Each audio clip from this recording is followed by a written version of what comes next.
અમદાવાદના નરોડા ખાતે પરમપિનાક એપાર્ટમેન્ટમાં બાળકો દ્વારા દોરીઓનો એકઠી કરી સ્વચ્છતાનું કામ કર્યું છે. બીજું કે પક્ષીઓ બચાવવા માટે પણ દોરીઓ બાળકોએ પ્રતિજ્ઞા લીધી હતી અને આ જે બેઠેલા બાળકો છે તમામે ચાઇના દોરીનો સખત વિરોધ કર્યો હતો અને ચાઇના દોરી ન ઉપયોગ કરવા માટે પણ એમને પ્રતિજ્ઞા લીધી હતી.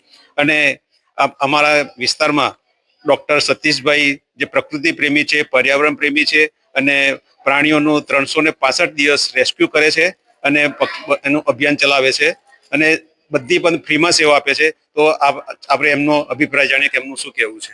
આ વર્ષના પતંગ મહોત્સવમાં જે બાળકોએ પક્ષીઓને બચાવવા માટે પતંગનો મોહ છોડી અને જે દોરી એકઠી કરવામાં એમણે જે સમય આપ્યો એ પ્રશંસનીય છે અને એ આવનારી પેઢી માટે શીખવા જેવું છે કે પતંગ ચકાવવાથી પક્ષીઓને કેટલું નુકસાન થાય છે.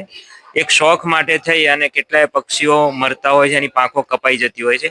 પણ સાથે સાથે હવે પક્ષીઓની સાથે સાથે હવે તો માણસોને પણ ગળામાં દોરી આવતી હોય ત્યારે મૃત્યુ પામતા હોય છે. તો ઘણી ગંભીર એવી ઈજાઓ થતી હોય છે ને એનાથી બચવા માટે એની શરૂઆત જો થાય તો એ બાળકોથી જ કરી શકાય અને આ જો સમજણ કેળવવામાં આવે તો બાળકોથી જ આ સમજણ કેળવાય. એટલે આપણો એવો પ્રયત્ન રહ્યો છે કે પ્રકૃતિ સાથે બાળકોને જોડવા, પર્યાવરણની જે ગતિવિધિઓ છે એનાથી અવગત કરવા અને આવનારા સમયમાં સ્કૂલોમાં જઈ અને બાળકોને પર્યાવરણ પ્રત્યે જે નિષ્ઠા જાગે એના માટે અમે કાર્ય કરીએ છીએ. તો જે બાળકોએ આ કાર્યમાં જોડાયા એમને ખૂબ ખૂબ ધન્યવાદ છે અને એનિમલ વેલફેર એસોસિએશન અને રેસ્ક્યુ ફાઉન્ડેશનના અમારા ઉપક્રમે અમે દરેક બાળકને એક નાનકડી ગિફ્ટ આપી અને સર્ટિફિકેટ આપીને પ્રોત્સાહિત કરતા હોઈએ છીએ.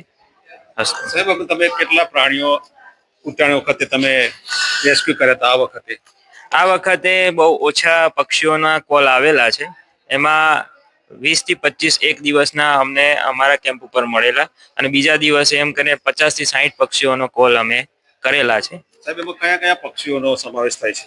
એમાં ખાસ કરીને કબૂતરની જે પ્રજાતિ છે ને સૌથી વધારે આપણા વિસ્તારમાં દેખાતી હોય છે, તો એને ઈજા વધારે થતી હોય છે. ત્યાર પછી અમુક પક્ષીઓ હોય છે, કાગડો છે કે ટીટોડી છે, સમડી છે, આવા પક્ષીઓને ઈજા થયેલી હોય છે. તમારી ટીમમાં કેટલા સભ્યો આની પાછળ લાગેલા છે? આશરે 400 ની આજુબાજુ વોલન્ટિયર અમારા ગ્રુપમાં કામ કરી રહ્યા છે અને એ રીતે કામ કરે છે કે 365 દિવસ રાત ગમે ત્યાં પક્ષીઓ તો ઠીક છે પણ ગમે તે પ્રાણી ફસાયેલું હોય તો એને મુખ્યત્વે બચાવવાની કામગીરી કરવામાં આવતી હોય છે, એનું રેસ્ક્યુ કરવામાં આવે છે. આ સરે જે કર્યું એ બહુ સારું કર્યું, મતલબ બર્ડ્સને બચાવ્યું એ સારું કર્યું. દોરી અમે બધા એકઠી કરી અને હવે સર એમને જલાઈ દેશે ત્યાં એનાથી બર્ડ્સ બચે, પર્યાવરણને પક્ષીઓ બચે, પર્યાવરણને નુકસાન બી ના થાય.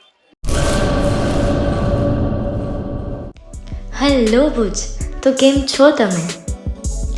આજે હું તમને એવા શોરૂમની વિઝિટ કરાવું છું જે છેલ્લા 10 વર્ષથી કચ્છની જનતાના પ્રેમ અને વિશ્વાસથી મહેકતું લુગડા બજાર ફેમિલી શોરૂમ.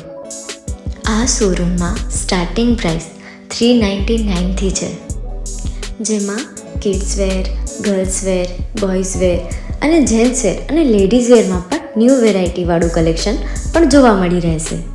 અને જેન્ટ્સ માટે વેડિંગ કલેક્શન અને કુર્તા કલેક્શન પણ બહુ જ સારું છે.